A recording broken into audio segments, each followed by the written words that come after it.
Hey, what's going on, guys? Welcome back. Well, I'm out here once again with the 1970 Dodge Super Bee, the Super Beast, as I like to call it. And man, I know it's been a couple weeks, you guys, since the last update's been out. I'm going to show you so much work that's been done on this car by me, as well as my buddy neighbor Jake. He's been over here helping me out, figuring out all the electrical, and we still have a bit that we need to figure out. Actually got a list here of kind of the final punch list of things that we need to do. But you know what, the next video is not only going to be kind of putting the last little parts and pieces on this car, but we're actually going to be driving this thing for the first time in decades, and could not be more excited. I'm excited to show you guys all the progress that's been made. But you know, I hate doing the summary videos like this. I really like to do kind of start to finish, showing you guys everything. But you know, as parts have come in, or kind of as priorities shift, or really as I have helped to do certain things, you know, I've been kind of jumping around on the car, like I said, with the help of my buddy. And you know, like even today, I'm doing door glass, I'm doing seals, I'm doing things under the hood, I'm doing coolant things. I'm just bouncing around all over the place, which would not bode very well for following around for a video. So again, I'm gonna kind of summarize everything that I've got done here, but man, so much stuff we got done here over the last couple weeks. So really, the big change is the car is all, well, we'll call it two colors, because the deck lid as well as the hood are black. The rest of the car is very close to that factory beige. You know, the panels that I have been able to save kind of from that original zombie look, as the car used to be called, but really the original color combination of this car was beige with orange interior, which is freaking weird as could be, but it's really cool. But we're gonna leave the car just like it is here. The roof, this door are the only two pieces I think that are original paint on this car. The rest of it's been put into a 2K epoxy primer. And honestly, again, the beige is not gonna stay forever, but at least for now, to take it to Holley Mo Party and beat the hell out of this car, I think it's gonna look pretty cool. And yeah, it's nice to actually see it all one color instead of like the 6 or 7 colors like you guys have seen the last few weeks. But you know, everything here on the back side of the car, the bumpers fit up, our finishing panel, tail lights are all in. Of course, you guys can see here I've got my deck lid on, and then I went ahead and installed a pin kit. So it's the exact same kit. This is a kit, it's actually off eBay. It's really, really good quality. And I'll put a link below where you guys can find this kit, but it's all stainless stuff. You know, drill a couple holes in it for the pins to go through, as well as all the rivet holes here. And I will show you real fast kind of what the bracket setup looks like underneath. Nothing super special. I actually just made the brackets for it. I believe it is a 1/4 inch plate. Oop, my little hose piece fell off here. Let me grab that. There's my impact I've been looking for the last 3 or 4 days. But yeah, just made these little bracket pieces here. They welded to the bottom side of the trunk rails, and super, super simple. I do have to get in here, finish weld those just to make sure they're nice and strong, so that way the thing does not go flying off when we take this thing down the drag strip. But you guys can see here, it locates really nice, and then you just push it down to actually fit the pins through here. But really nice, easy, secure. You know, originally I was gonna go with like the Zeus fasteners, but with using only Zeus on the trunk and not the hood, I think it'll all look better if it ties together and all matches. I don't know if I've ever seen a trunk pinned this way, but I do like the look of it. I like that it's very easy access. I also like that it's about, what, 40 pounds weight savings here on the back end of the car, which I have a feeling this thing's gonna be pretty loose in the back as it is, but yeah, we're gonna help it get a little bit looser, I guess. But happy to have that part done. Looking here, I did start fitting all of the trim around the back window, which, you know, kind of making the final parts list, because we've got, what, 4 weeks now, I think, till the Mo Party event. So trying to get the last of my orders all in here. And thankfully, AMD does offer this, this trim package at a really good price. But as I'm fitting all this stuff, before I drop in that back glass, I'm realizing, or really remembering, that we still have this back here. I thought all the metal work was done on this thing. I think that this right here, we've got a little bit of rust in the top of the window channel there, but not really too big of a deal. We can knock that out in you know, an hour or two. But what I'm thinking here, because This deck filler piece was already welded in here. The quarter panels, if you guys remember back to when these were fit up, you know, I kind of pushed them as far forward as I possibly could. And I'm thinking that the deck filler was installed just a little bit too far forward, or the panel was made a different dimension, what have you. But you guys can see the trunk gap is also a little bit big there. So that lends me to believe that it's just a touch too far forward, but not a big deal. We'll go ahead and cut this around here, slide that up, put a little bit of filler rod in there, weld it shut, and we'll make that trim piece fit really nice. Another thing that I had to order from AMD, oh, there goes my trim that I just got all the dents out of. All these trim clips. I'm missing about 90% of them. Actually, I think this might be the only functioning trim clip that's left on the car, but yeah, we've got to put these all the way around so that way our trim actually has something to go on to.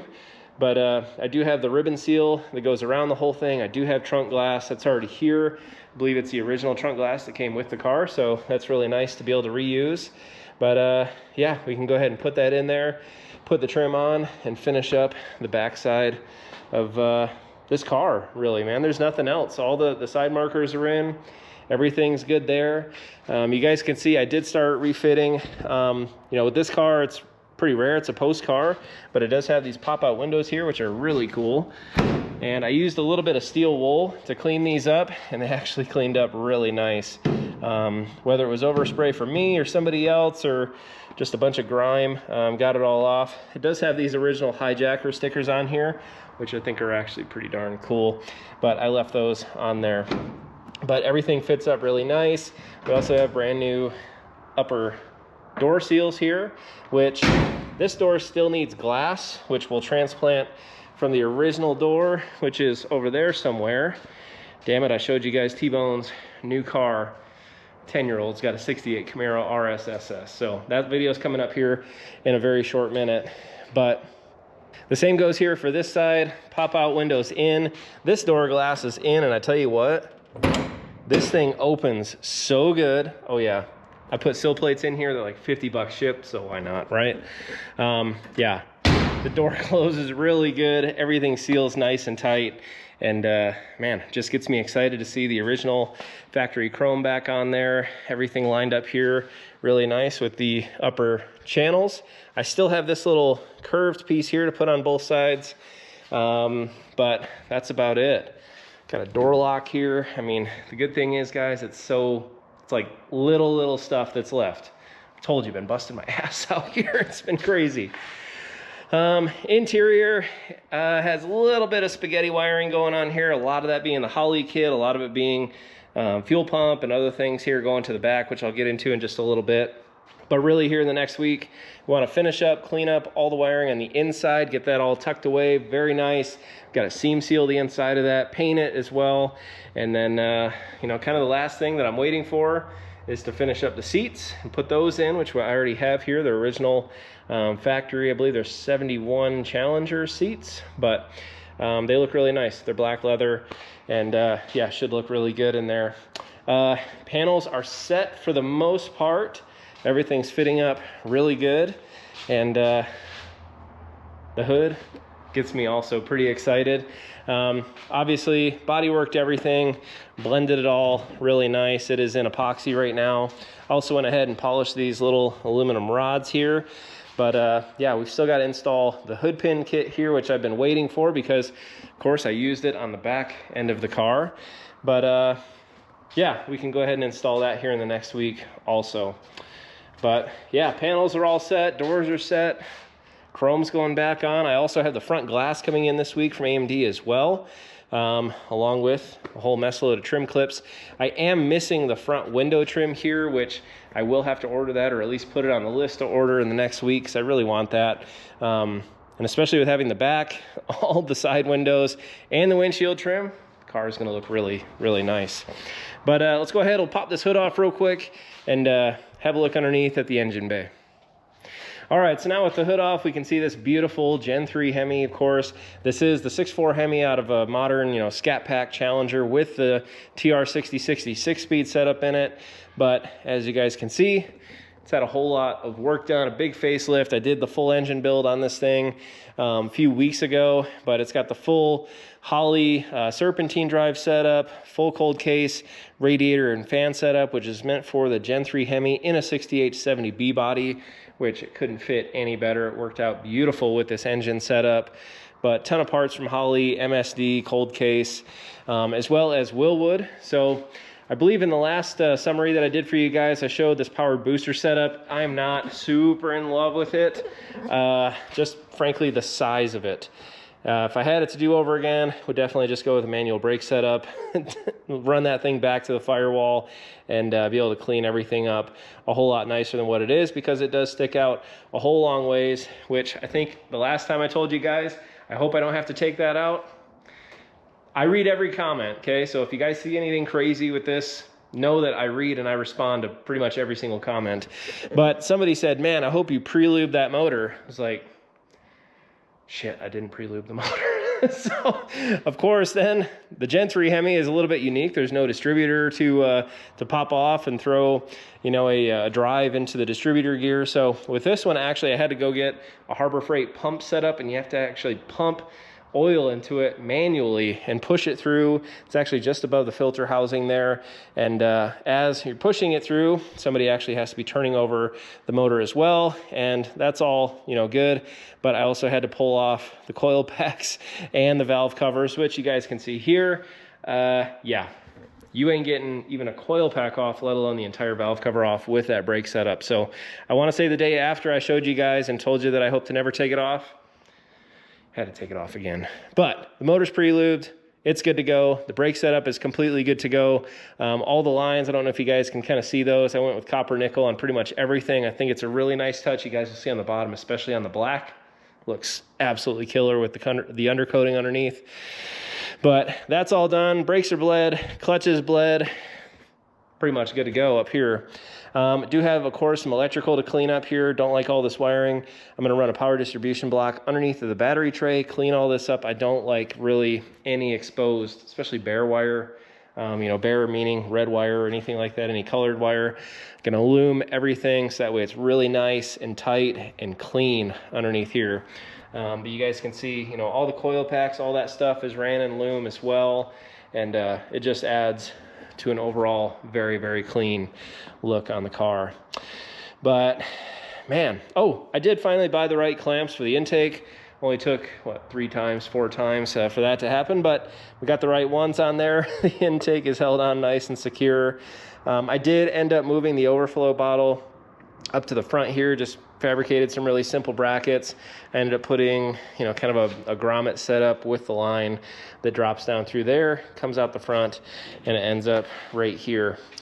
But I did run out of black paint to do the blackout here on the inside of the headlights, so you guys can see that side is done. This side clearly is not.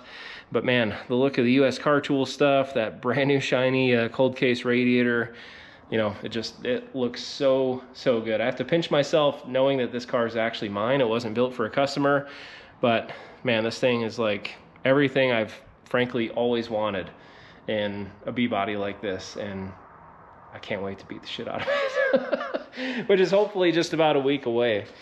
But yeah, car's all set up to be on the lift. Let's go ahead, get this thing lifted up, and I'll show you what we got underneath. All right, so looking underneath here, first and foremost, the wheels. Now, while I absolutely love the look of the Centerline Pro Convo 2s on this car, these specific wheels in particular are set up with a drag slick setup that I use on the Ratty Saddy, which we will still need in about a month after the Kentucky event, because we're going to be taking that car to Tucson to race, you know, hopefully hitting the 10s with that car this year. But I did not want to take the slicks off of these, and so I ended up buying an identical set of Centerline Pro Convo 2s that we will be putting street tires on for this car, because this is really intended to be ran in the autocross. It's going to be in the Grand Champion class at the Mo Party event, so we need it to, you know, number one, it has to be like a 200 treadwear series tire, but then it also, you know, needs to hook well, needs to drive well, because we plan on driving this car a whole lot. So yeah, I do have a separate set of wheels, 15 by 10s in the back, 15 by 7s in the front, so it won't be skinnies in the front like it is now, and these will go on the shelf for the Sadie.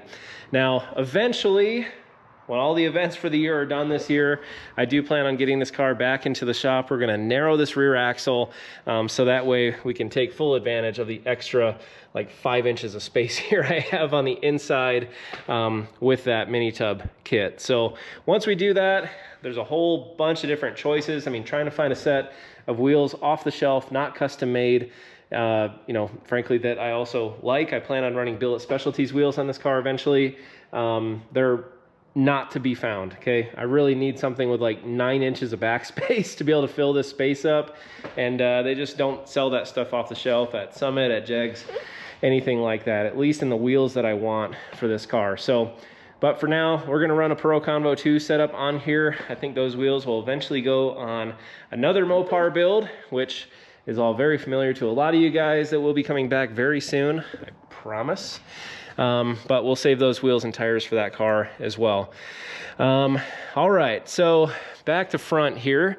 First and foremost, the fuel tank is in. This is the Holley, I think it's a Sniper fuel tank setup, but it is the EFI tank, so it has the same look, the same size, the same everything as the original tank setup, but it does have the in-tank pump because this engine needs like 43 PSI of fuel pressure. And yeah, what's really nice about this though, that being the in-tank setup, it is like dead quiet. You don't have that crazy buzz, you don't have any crazy noises coming out of this fuel pump whatsoever. It's actually so quiet when it's running that you almost have to put your hand on the floor to feel it vibrating to know that it's actually on, which is a stark difference from the Sadie, which is a constant bah, right, all the time. It's obnoxiously loud.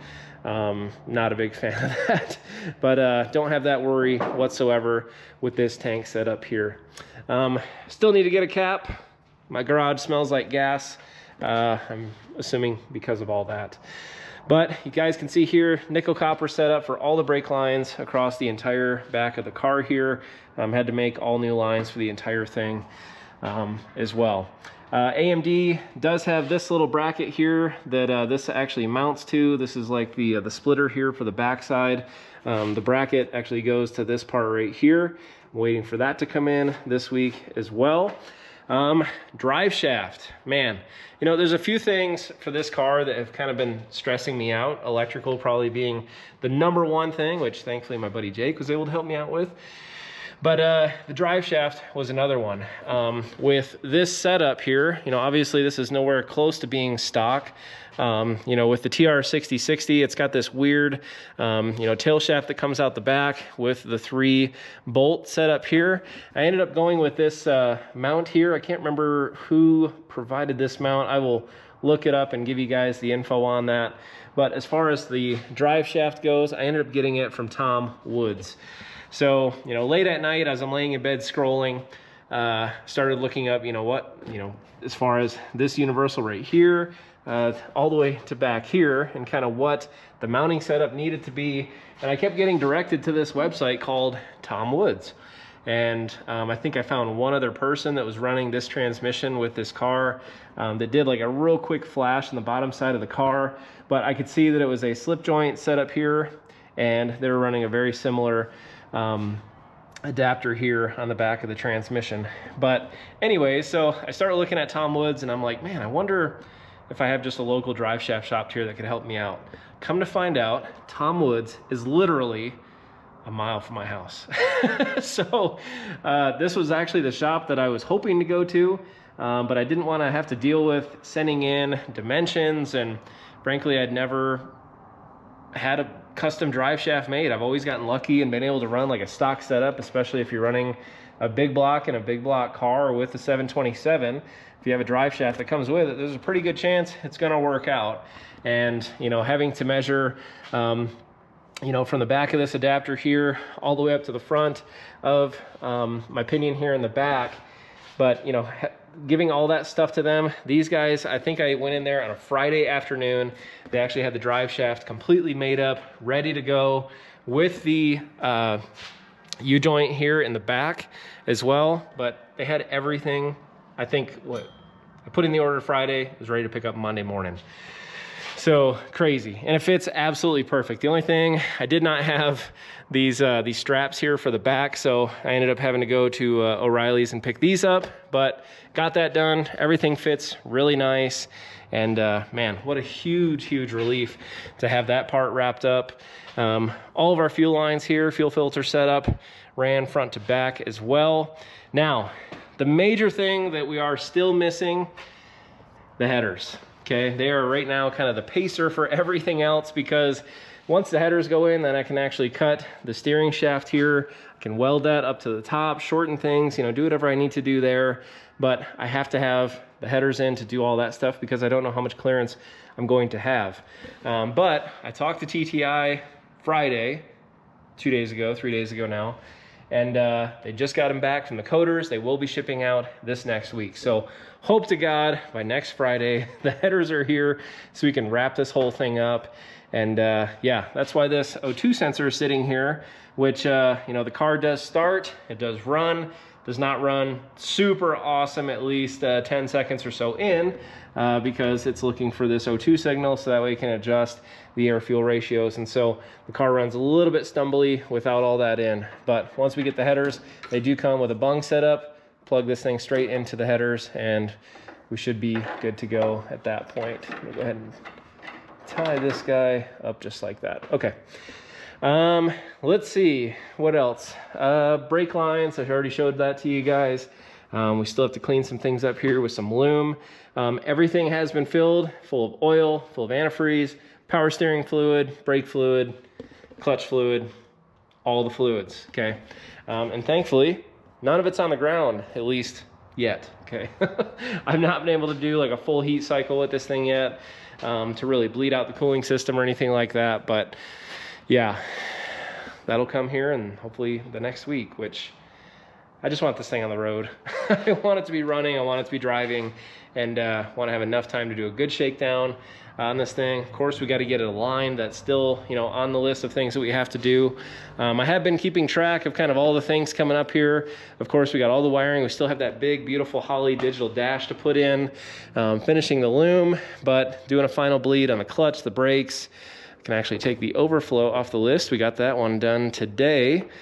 Headers, seats, seat belts, glass, hood pins, the alignment, steering universal, and that's about it. So, and thankfully the list of things that I have to order is getting much smaller too. So of course, still got to get tires and a couple other little things. That windshield trim is another big one that I want to make sure I get as well. But I think, like I said, tomorrow I'm going to start actually doing the normal episodes again, guys. We'll do the final punch list of everything else that's left, and take this thing to the alignment shop, get that done, and take this thing out for a freaking drive.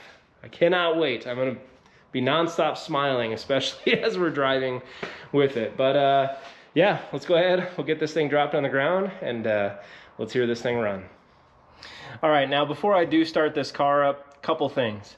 First and foremost, the Holley setup could not have been easier. I know it's a big job, okay? It's intimidating, but I promise it's not that bad. I mean, there's nowhere where a harness connector is going to connect that's frankly the wrong place. Unless you get the injector screwed up somehow, or the coil pack screwed up somehow, but again, they're kind of cut to length. It's the exact size. They're all labeled. It's pretty damn easy to do the entire install. Now, one of the most intimidating parts for me, of course, was the initial setup, okay? And so what's really nice, I'm gonna go ahead and put this car into Accessory.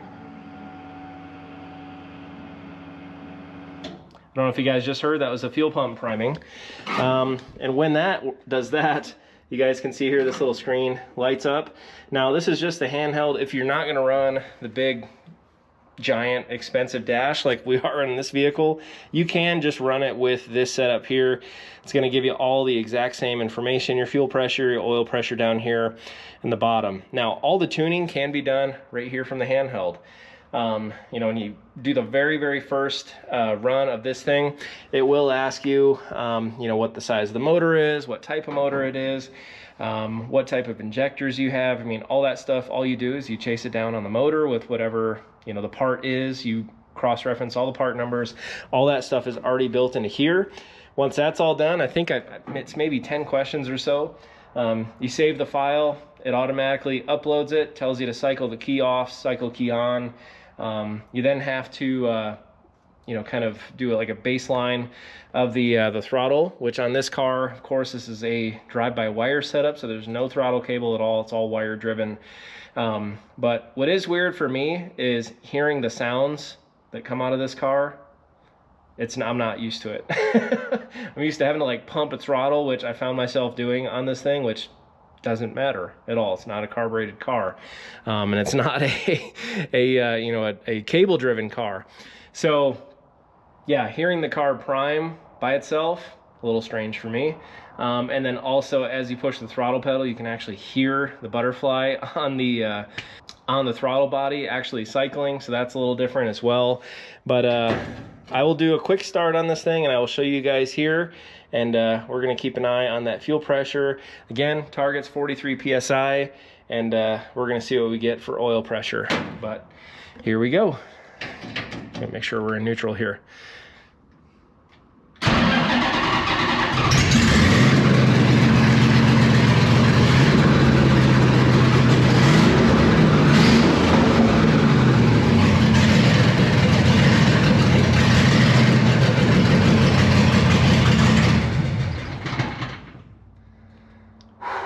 Freaking loud. Well, as you guys saw, got great fuel pressure, 85 pounds of oil pressure on this thing. I am running that Melling high volume pump. Yeah, I was pretty happy to see that kind of oil pressure come out of this car. But again, fires right up. Still have some things to do here on the inside with cleaning things up and buttoning things up. But man, I know you guys probably were not expecting this car to actually start in this episode, and probably not expecting to see this thing actually drive anytime soon. But I hope we can actually do that, and again, get this car back on the road for the first time in a very long time. So until next time, guys, thank you guys so much for watching. I appreciate your patience as I've been working through this thing. Quite honestly, I have been stressed the hell out with trying to get this car wrapped up. I know I put in a panic phone call to my buddy neighbor Jake the other day, like, dude, we got to get this wiring done, like, let's go. He had the wiring done in 2 days, so not a big deal whatsoever. But now just comes everything else, and get to finally see this thing back on the road. So till next time, guys, take care. Thank you all so much again for watching, and I promise you'll see you all again real soon.